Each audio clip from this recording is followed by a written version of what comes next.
Hello दोस्तों, स्वागत है आप सभी का एडिटोरिया के 8वें एपिसोड में। दोस्तों आज हम एडिटोरिया के आठवां सेट करेंगे। तो जिसमें कि दोस्तों आपको मालूम है कि हर क्वेश्चन में हर सेट में 50 क्वेश्चन रहता है। जो भी क्वेश्चन रहता है दोस्तों वो बहुत इम्पोर्टेंट रहता है। तो दोस्तों आप वीडियो को शुरू से अंत तक ज़रूर देखें। तो चलिए दोस्तों शुरू करते हैं। सबसे पहले आपका पहला क्वेश्चन आपके स्क्रीन पर कह रहा है कि लार का पीएच मान कितना होता है। कि लार का जो पीएच मान होता है दोस्तों वो 6.5 होता है। कितना दोस्तों आपका ऑप्शन नंबर ए है कि लार का जो पीएच मान होता है दोस्तों वो कितना होता है 6.5। नेक्स्ट क्वेश्चन की ओर बढ़ते हैं दोस्तों। नेक्स्ट क्वेश्चन कह रहा है कि रोगों के नाम और जीवाणुओं के नाम को सम्मिलित कीजिए। रोगों के नाम और जीवाणुओं के नाम को सम्मिलित कीजिए। तो दोस्तों हैजा रोग का जो संबंध है वो विब्रियो कॉलेरी से है, जबकि क्षय रोग का संबंध माइक्रोबैक्टीरियम ट्यूबरकुलोसिस का संबंध है। और निमोनिया डिप्लोकोकस न्यूमोनो है, जबकि टिटनस क्लोस्ट्रीडियम टोटनी के जीवाणु नाम है। टिटनेस का नाम क्या है दोस्तों? क्लोस्ट्रीडियम टोटनी। नेक्स्ट क्वेश्चन की ओर बढ़ते हैं दोस्तों। नेक्स्ट क्वेश्चन है कि सूची 1 को सूची 2 से मिलाइए। तो गारो किस राज्य में दोस्तों? गारो दोस्तों आपका है वो मेघालय में। गारो कहाँ पे दोस्तों? मेघालय में। जबकि मिरी अरुणाचल प्रदेश में। मिरी कहाँ पे है? अरुणाचल प्रदेश में। जबकि पंचमिलाई दोस्तों तमिलनाडु में। पंचमिलाई कहाँ पे है? तमिलनाडु में। और डालमा दोस्तों वो डालमा पहाड़ियाँ कौन सा राज्य में? झारखंड में। तो दोस्तों आपको याद हो गया होगा कि गारो है दोस्तों वो मेघालय में। गारो कहाँ पे है दोस्तों? मेघालय में। जबकि मिरी पहाड़ियाँ है दोस्तों वो अरुणाचल प्रदेश में है। और पंचमलाई पहाड़ियाँ हैं दोस्तों, पंचमलाई पहाड़ियाँ वो तमिलनाडु में है दोस्तों, तमिलनाडु में है। और जो डालमा है दोस्तों, डालमा वो झारखंड में है। नेक्स्ट क्वेश्चन की ओर बढ़ते हैं दोस्तों। नेक्स्ट क्वेश्चन भी कह रहा है दोस्तों कि सूची 1 को सूची 2 से मिलाइए। तो दोस्तों ये सब बांध है और ये नदी है। तो ये बांध किस नदी पर है? इसका कहने का यह तात्पर्य है कि दुलहस्ती जो बांध है वो किस नदी पर है? तो दुलहस्ती जो बांध है दोस्तों वो चिनाव पर नदी पर है। कौन सा नदी पर? चिनाव नदी पे। जबकि गांधी सागर चंबल नदी पे है। गांधी सागर कौन सा नदी पे है? चंबल। जबकि उकाई जो बांध है वो ताप्ती नदी पर है। और तवा वो तवा नदी पर है। दोस्तों दुलहस्ती बांध वो चिनाव नदी पर है, जबकि गांधी सागर चंबल पे है। और उकाई ताप्ती पे है। और तवा तवा बांध तवा नदी पर ही स्थित है। नेक्स्ट क्वेश्चन की ओर बढ़ते हैं। संविधान की व्याख्या से संबंधित सभी विवाद सर्वोच्च न्यायालय के पास लाए जा सकते हैं। यह अधिकार सर्वोच्च न्यायालय के किस अधिकार के अंतर्गत आता है? तो दोस्तों इसका जो ऑप्शन नंबर सही है कि अपीलीय क्षेत्राधिकार के अंतर्गत आता है। अपीलीय क्षेत्राधिकार के अंतराधिकार के अंतर्गत आता है दोस्तों। नेक्स्ट क्वेश्चन की ओर बढ़ते हैं। निम्नलिखित में कह रहा है कि कौन सा कथन सही है? निम्नलिखित में कौन सा कथन सही है? तो नाबार्ड देश में कृषि एवं ग्रामीण विकास हेतु वित्तीय उपलब्ध कराने वाली संस्था है। नाबार्ड का मुख्यालय दोस्तों कहाँ पे? दिल्ली में। तो आपका ऑप्शन नंबर 1 और ऑप्शन नंबर 2 बिल्कुल राइट है कि नाबार्ड का जो दोस्तों मुख्यालय है वो कहाँ पे है? मुंबई में। और नाबार्ड देश में कृषि एवं ग्रामीण क्षेत्रों में विकास हेतु उपलब्ध कराने वाले शीर्ष संस्था वो नाबार्ड है। नेक्स्ट क्वेश्चन की ओर बढ़ते हैं दोस्तों। कह रहा है कि विशेष आर्थिक अधिनियम क्षेत्र अधिनियम किस वर्ष लागू किया गया था? विशेष आर्थिक क्षेत्र अधिनियम किस वर्ष लागू किया गया था? तो 2006 ईस्वी में। दोस्तों आपको याद होगा कि 2000 ईस्वी में बिहार से झारखंड क्या हुआ था? अलग हुआ था। बिहार झारखंड से क्या हुआ था दोस्तों? अलग हुआ था। नेक्स्ट क्वेश्चन की ओर बढ़ते हैं दोस्तों। नेक्स्ट क्वेश्चन कह रहा है कि नेक्स्ट क्वेश्चन आपके स्क्रीन पर नेक्स्ट क्वेश्चन है कि समान ताप दाब पर सभी गैसों का समान आयतन में अणुओं की जो संख्या समान होती है वो किस नियम के अनुसार होती है? तो दोस्तों आपका ऑप्शन नंबर ए हो जाएगा। एवोगाड्रो का जो नियम होता है दोस्तों वो पीबी बराबर होता है एनआरटी होता है गैसों के समान ताप एवं समान दाब पर सभी गैसों का जो समान आयतों में अणुओं की संख्या क्या होती है दोस्तों? समान होती है। किसके नियम के अनुसार? एवोगाड्रो के नियम के अनुसार। नेक्स्ट क्वेश्चन आपके स्क्रीन पर आप लोग कमेंट में आंसर दीजिएगा दोस्तों कि बंगाल विभाजन के दौरान कि बंगाल विभाजन के दौरान किस तिथि को बंगाल में शोक दिवस मनाया जाता है। बंगाल विभाजन के दौरान किस तिथि को बंगाल में शोक दिवस के रूप में मनाया जाता है? तो 16 अगस्त 1905 को बंगाल में क्या मनाया जाता है दोस्तों?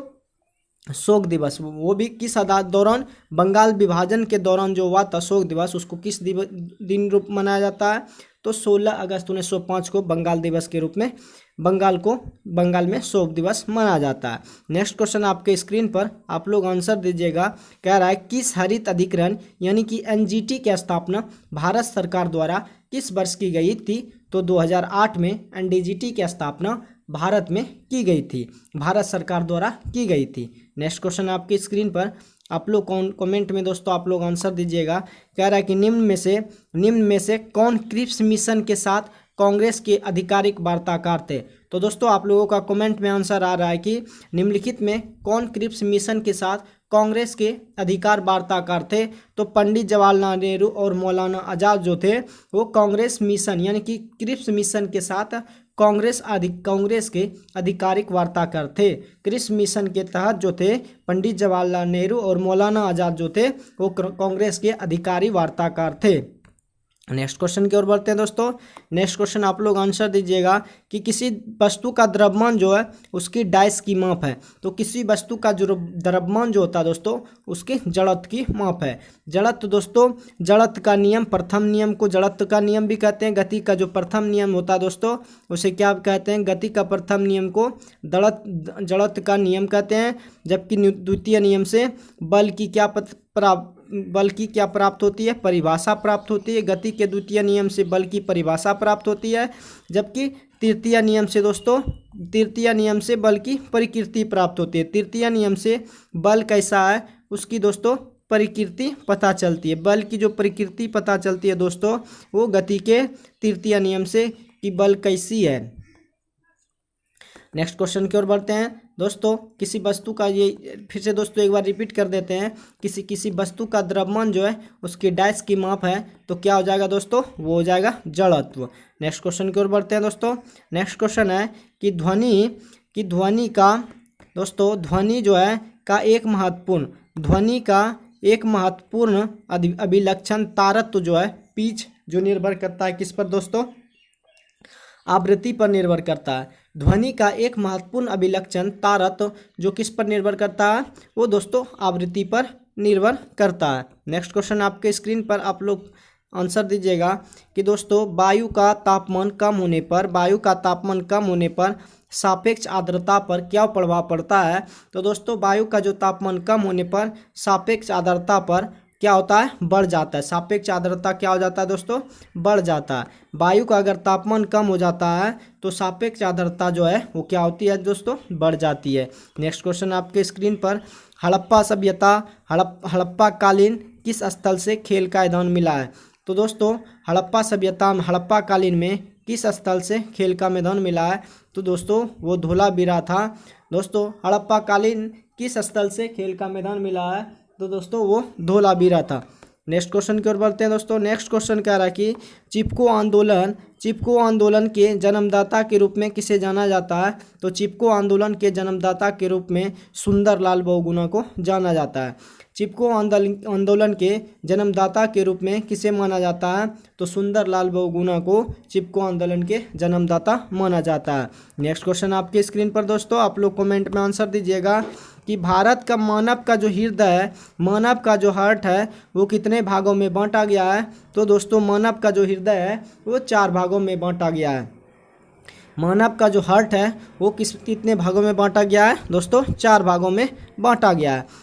नेक्स्ट क्वेश्चन दोस्तों कि वर्ष 1927 की बटलर कमेटी का क्या उद्देश्य था? वर्ष 1927 की बटलर कमेटी का क्या उद्देश्य था? तो दोस्तों बटलर कमेटी का उद्देश्य था कि अंग्रेजी सरकार एवं देसी राज्यों के बीच के संबंध को सुधारना, यानी कि अंग्रेज सरकार और देसी राज्यों के बीच जो संबंध को क्या था? सुधारना। ये किसका संबंध था दोस्तों? बटलर कमेटी का उद्देश्य था कि देसी रियासतों को और अंग्रेजी सरकार को के जो बीच संबंध है उसको क्या करना? सुधारना। दोस्तों नेक्स्ट क्वेश्चन की ओर बढ़ते हैं। तो दोस्तों बौद्ध धर्म एवं जैन धर्म में किस विषय पर अंतर है? तो दोस्तों इसमें सिर्फ आत्मा का अंतर है। तो दोस्तों बौद्ध धर्म में आत्मा एवं आत्मा की मान्यता है, जबकि जैन धर्म में आत्मा की मान्यता नहीं है। तो दोस्तों इसमें किस विषय पर अंतर है, तो दोनों में दोस्तों आत्मा की अंतर है। एक में आत्मा पर विश्वास है, मान्यता है, दूसरे को पुनरात्मा में विश्वास है। दोस्तों नेक्स्ट क्वेश्चन की ओर बढ़ते हैं। आप लोग आंसर दीजिएगा कमेंट में कि किस सिख गुरुओं की हत्या जो है मुगलों द्वारा की गई थी। किस सिख गुरुओं की हत्या जो थी वो मुगलों द्वारा की गई थी। तो दोस्तों गुरु तेग बहादुर जो थे वो सिखों के 9वें गुरु थे, और जबकि गुरु अर्जुन देव थे वो सिखों के 5वें गुरु थे। सिखों के क्या थे, 5वें गुरु। इन दोनों को मुगल के द्वारा हत्या की गई। तो दोस्तों मुगल की हत्या सिखों के किस गुरुओं की गई थी, तो 9वें एवं 5वें सिख गुरुओं के। तो 9वें में जो था दोस्तों तेग बहादुर था, और 5वां में जो था वो गुरु अर्जुन देव था। नेक्स्ट क्वेश्चन आपके स्क्रीन पर। दोस्तों नेक्स्ट क्वेश्चन आप लोग कमेंट में आंसर दीजिएगा। कह रहा है कि महावीर स्वामी ने अपना पहला उपदेश कहाँ दिया था। तो महावीर स्वामी ने जो दोस्तों पहला उपदेश दिया था वो राजगिरी में दिया था। कहाँ पे दोस्तों, राजगिरी में। महावीर स्वामी ने सबसे पहला जो अपना उपदेश दिया था वो राजगिरी में दिया था। दोस्तों नेक्स्ट क्वेश्चन की ओर बढ़ते हैं। नेक्स्ट क्वेश्चन भी आप लोग आंसर दीजिएगा। नेक्स्ट क्वेश्चन दोस्तों, नेक्स्ट क्वेश्चन कह रहा है कि निम्न में कौन यांत्रिक तरंग है। निम्न में कौन सी यांत्रिक तरंग है। यांत्रिक यानी कि वो दोस्तों आपका ऑप्शन नंबर डी जो आप लोग कमेंट में दे रहे हैं वो बिल्कुल सही है कि निम्न में कौन सा यांत्रिक तरंग है वो ध्वनि तरंगे। और ध्वनि तरंगे कैसी होती है दोस्तों, अनुदैर्घ्य होती है। ध्वनि तरंगे कैसी होती है, अनुदैर्घ्य होती है। जबकि प्रकाश तरंगे जो होता है वो अनुप्रस्थ होता है। ध्वनि तरंगे कैसी होती है दोस्तों, अनुदैर्घ्य, जबकि प्रकाश तरंगे जो होता है दोस्तों वो अनुप्रस्थ होता है। नेक्स्ट क्वेश्चन की ओर बढ़ते हैं दोस्तों। नेक्स्ट क्वेश्चन भी आप लोग आंसर दीजिएगा कि भोपाल गैस त्रासदी में किस गैस का रिसाव हुई थी। कि भोपाल गैस त्रासदी जो हुआ था उसमें किस गैस का रिसाव हुआ था। तो दोस्तों मिथाइल आइसोसाइनेट का रिसाव हुआ था भोपाल गैस त्रासदी में। भोपाल गैस त्रासदी में किस गैस का रिसाव हुई थी, तो मिथाइल आइसोसाइनेट का रिसाव हुआ था। नेक्स्ट क्वेश्चन की ओर बढ़ते हैं कि राष्ट्रपति पर महाभियोग के संदर्भ में निम्न में कौन सही नहीं है।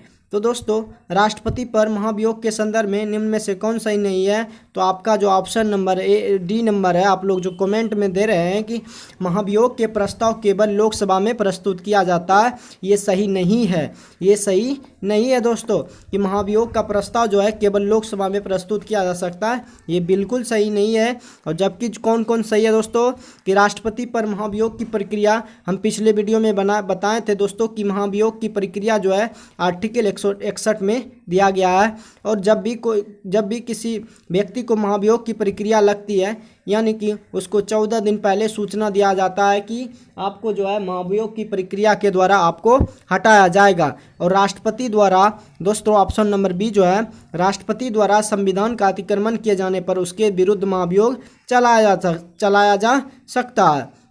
और दोस्तों महाभियोग जो है संसद द्वारा चलाई जाने वाली एक अर्धन्यायिक प्रक्रिया है। दोस्तों नेक्स्ट क्वेश्चन की बढ़ते हैं दोस्तों नेक्स्ट क्वेश्चन की ओर। नेक्स्ट क्वेश्चन है आपके स्क्रीन पर, आप लोग कमेंट में दीजिएगा आंसर। कह रहा है कि किसी राज्य की विधानसभा जो है अधिक से अधिक कुल कितने सदस्य हो सकते हैं। तो किसी राज्य की विधानसभा में अधिक से अधिक 500 सदस्य हो सकते हैं। किसी राज्य की विधानसभा में अधिक से अधिक कुल कितने सदस्य हो सकते हैं, तो दोस्तों 500 सदस्य हो सकते हैं। नेक्स्ट क्वेश्चन की ओर बढ़ते हैं दोस्तों। नेक्स्ट क्वेश्चन है कि 20 सूत्रीय आर्थिक कार्यक्रम किस वर्ष प्रारंभ किया गया था। 20 सूत्रीय आर्थिक कार्यक्रम किस वर्ष प्रारंभ किया गया था, तो 1975 ईस्वी में 20 सूत्रीय आर्थिक कार्यक्रम किस वर्ष प्रारंभ किया गया था। तो आपका जो ऑप्शन आप लोग कमेंट में दे रहे हैं कि आपका ऑप्शन नंबर सी जो है बिल्कुल करेक्ट है। नेक्स्ट क्वेश्चन की ओर बढ़ते हैं दोस्तों। नेक्स्ट क्वेश्चन आपके स्क्रीन पर कह रहा है कि निम्न में से कौन सा मूल अधिकार भारतीय नागरिकों के साथ विदेशियों को भी प्राप्त है। तो दोस्तों निम्न में कौन सा मूल अधिकार, दोस्तों आपको याद होगा कि आर्टिकल में 12 से जो 35 तक है वो अनुच्छेद क्या है दोस्तों, मूल अधिकार है। क्या दोस्तों, मूल अधिकार है। तो दोस्तों भारत के साथ जो विदेशियों को भी प्राप्त है वो कौन सा अधिकार है? तो दोस्तों आपका ऑप्शन है विधि के सक्षम समता और विधि का समान संरक्षण, और दूसरा जो है अपराधियों के लिए दोष सिंधि का संबंध संरक्षण, प्राण एवं दैविक स्वतंत्रता का संरक्षण। तो दोस्तों आपका ऑप्शन नंबर डी हो जाएगा, जो कि इनमें से सभी। नेक्स्ट क्वेश्चन की ओर बढ़ते हैं दोस्तों कि बैलगाड़ी जो है, बैलगाड़ी दोस्तों आप लोग देखे होंगे कि बैलगाड़ी किस चित्रकार की कृति है? तो अब्दुल हसन ने बैलगाड़ी की चित्रकार की कृति है। तो बैलगाड़ी जो बनाया था दोस्तों वो अब्दुल हसन जी थे जिन्होंने बैलगाड़ी को बनाई थी। दोस्तों बैलगाड़ी किस चित्रकार की कृति है? तो आपका ऑप्शन नंबर डी जो है बिल्कुल करेक्ट है। नेक्स्ट क्वेश्चन की ओर बढ़ते हैं दोस्तों। नेक्स्ट क्वेश्चन आपकी स्क्रीन पर, नेक्स्ट क्वेश्चन कह रहा है कि भारत में कि दोस्तों भारत में मिश्रित व्यवस्था का क्या अर्थ है? तो दोस्तों भारत में जो है मिश्रित व्यवस्था का जो अर्थ है वो क्या है? तो भारत में मिश्रित व्यवस्था का अर्थ है कि राष्ट्रीय अर्थव्यवस्था में सार्वजनिक क्षेत्र के साथ निजी क्षेत्र का भी विद्यमान हो। मिश्रित मतलब वही होता है दोस्तों कि अगर भारत सरकार में सार्वजनिक क्षेत्र के साथ, सार्वजनिक क्षेत्र वो होता है जहाँ पे आम लोगों को जो सभी सुविधा मिल जाए, जैसे सार्वजनिक और निजी क्षेत्र के भी साथ विद्यमान हो, यानी कि सार्वजनिक और निजी दोनों एक साथ हो, तो उसे क्या कहते हैं? मिश्रित अर्थव्यवस्था कहते हैं। नेक्स्ट क्वेश्चन की ओर बढ़ते हैं दोस्तों। कह रहा है कि शाहजहांनामा के लेखक कौन थे? नेक्स्ट क्वेश्चन है कि शाहजहांनामा के लेखक कौन थे? तो शाहजहांनामा के लेखक जो थे इनायत खां थे। कौन थे? इनायत खां थे। नेक्स्ट क्वेश्चन की ओर बढ़ते दोस्तों कि बेले जली की सहायक संधि को स्वीकार करने वाला दूसरा राज्य कौन था? तो बेले जली की सहायक संधि को स्वीकार करने वाला जो दूसरा राज्य था वो मैसूर था। कौन था दोस्तों? मैसूर था। बेले जली की सहायक संधि को स्वीकारने वाला दूसरा राज्य कौन था? मैसूर था। दोस्तों भारतीय ब्रह्मा समाज के संस्थापक कौन था? तो केशव चंद्र सेन, जो कि आप लोग कमेंट में जो आंसर दे रहे हैं कि डी वो बिल्कुल सही है। ब्रह्मा समाज के संस्थापक कौन थे? केशव चंद्र सेन। कौन थे दोस्तों? केशव चंद्र सेन। नेक्स्ट क्वेश्चन की ओर बढ़ते हैं दोस्तों। नेक्स्ट क्वेश्चन है कि सर्वेंट ऑफ इंडिया सोसाइटी की स्थापना किसने की थी? तो सर्वेंट ऑफ इंडिया सोसाइटी की स्थापना जो गोपाल कृष्ण खोखले ने की थी। कौन किया था दोस्तों? सर्वेंट ऑफ इंडिया सोसाइटी की स्थापना गोपाल कृष्ण खोखले ने किया था। सर्वेंट ऑफ इंडिया सोसाइटी की स्थापना किसने की थी? गोपाल कृष्ण खोखले ने की थी। नेक्स्ट क्वेश्चन दोस्तों, नेक्स्ट क्वेश्चन आपके स्क्रीन पर कि कांग्रेस के किस अधिवेशन में भारत छोड़ो आंदोलन का प्रस्ताव पारित हुआ? तो कांग्रेस के किस अधिवेशन में भारत छोड़ो प्रस्ताव का आंदोलन हुआ, यानी कि प्रस्ताव पारित हुआ? तो दोस्तों वो था वर्धा। कौन सा दोस्तों? वर्धा। दोस्तों नेक्स्ट क्वेश्चन आप लोग कमेंट में आंसर दीजिएगा कि शुष्क सेल में किसका प्रयोग किया जाता है? शुष्क सेल में किसका प्रयोग किया जाता है? तो शुष्क सेल में अमोनियम क्लोराइड का प्रयोग किया जाता है। शुष्क सेल में अमोनियम क्लोराइड का प्रयोग किया जाता है। नेक्स्ट क्वेश्चन की ओर बढ़ते हैं दोस्तों। टांका निम्न में से किसका मिश्र धातु है? तो टांका जो दोस्तों टीन एवं सीसा का मिश्र धातु है। टांका निम्न में से किसका मिश्र धातु है? टीन एवं सीसा का जो मिश्र धातु है दोस्तों वो क्या कहलाता है? टांका कहलाता है। नेक्स्ट क्वेश्चन आपके स्क्रीन पर दोस्तों आप लोग कमेंट में आंसर दीजिएगा कि महात्मा गांधी के असहयोग आंदोलन के प्रस्ताव का विरोध किसने किया था? तो एनी बेसेंट ने भी किया था, मोहम्मद अली जिन्ना भी ने भी किया था, और बिपिन चंद्र पाल जो थे उसने भी महात्मा गांधी ने जो असहयोग आंदोलन चलाया था और उसका प्रस्ताव का जो विरोध किया था उसमें नंबर 1 पर था एनी बेसेंट, दूसरा था मोहम्मद अली जिन्ना, तीसरा था बिपिन चंद्र पाल। दोस्तों आपका ऑप्शन नंबर डी बिल्कुल सही हो जाएगा। नेक्स्ट क्वेश्चन की ओर बढ़ते हैं दोस्तों। नेक्स्ट क्वेश्चन कह रहा है कि किस विटामिन को हार्मोन माना जाता है? तो किस विटामिन को हार्मोन माना जाता है? तो विटामिन डी, यानी कि सूर्य प्रकाश से विटामिन डी प्राप्त होता है। तो विटामिन डी को क्या माना जाता है दोस्तों? हार्मोन। हार्मोन किस विटामिन को माना जाता है? तो विटामिन डी को हार्मोन माना जाता है। नेक्स्ट क्वेश्चन दोस्तों, कोबाल्ट जो है कोबाल्ट 16 आमतौर पर विकिरण चिकित्सा में प्रयुक्त होता है क्योंकि यह उत्सर्जित क्या करता है दोस्तों? कोबाल्ट 60 यानी कि C60 कोबाल्ट 60 का चिकित्सा में प्रयोग करते हैं, लेकिन यह कौन सा किरण उत्सर्जित करता है? तो दोस्तों गामा किरणें उत्सर्जित करता है। नेक्स्ट क्वेश्चन दोस्तों आपके स्क्रीन पर नेक्स्ट कह रहा है कि निम्न में क्रोएशिया की राजधानी कहाँ है? तो दोस्तों क्रोएशिया की राजधानी जो है दोस्तों वो जगरेब है। निम्न में क्रोएशिया की राजधानी कहाँ है दोस्तों? जगरेब है। दोस्तों ये जो करंट अफेयर से संबंध है कि नीरज चोपड़ा का संबंध जो है वो भाला फेंका था। नीरज चोपड़ा अपने जो भारत का था उसने क्या किया था? वो पदक भी लाया था दोस्तों भाला फेंक। कौन व्यक्ति ने? नीरज चोपड़ा। और संबंध किससे खेल से दोस्तों? वो भाला फेंका था। जल प्रदूषण निवारण एवं नियंत्रण अधिनियम कब पारित किया गया था? तो 1974 ईस्वी में। जल प्रदूषण निवारण एवं नियंत्रण अधिनियम कब पारित किया गया था? तो 1974 ईस्वी में पारित किया गया। नेक्स्ट क्वेश्चन की ओर बढ़ते हैं दोस्तों। कि सुबनश्री एवं धनश्री नदियाँ किस राज्य में प्रवाहित होती है? कि सुबनश्री एवं धनश्री नदियाँ किस राज्य में प्रवाहित होती है? तो दोस्तों असम में प्रवाहित होती है। सुबनश्री एवं धनश्री नदियाँ किस राज्य में प्रवाहित होती है? तो असम में प्रवाहित होती है। दोस्तों असम जो है कितने राज्यों एवं कितने देशों के साथ सीमा साझा करती है? तो दोस्तों असम ऐसा राज्य है जो कि 7 राज्य एवं 2 राज्यों के साथ सीमा करती है, सीमा के साथ साझा करती है, यानी कि बॉर्डर।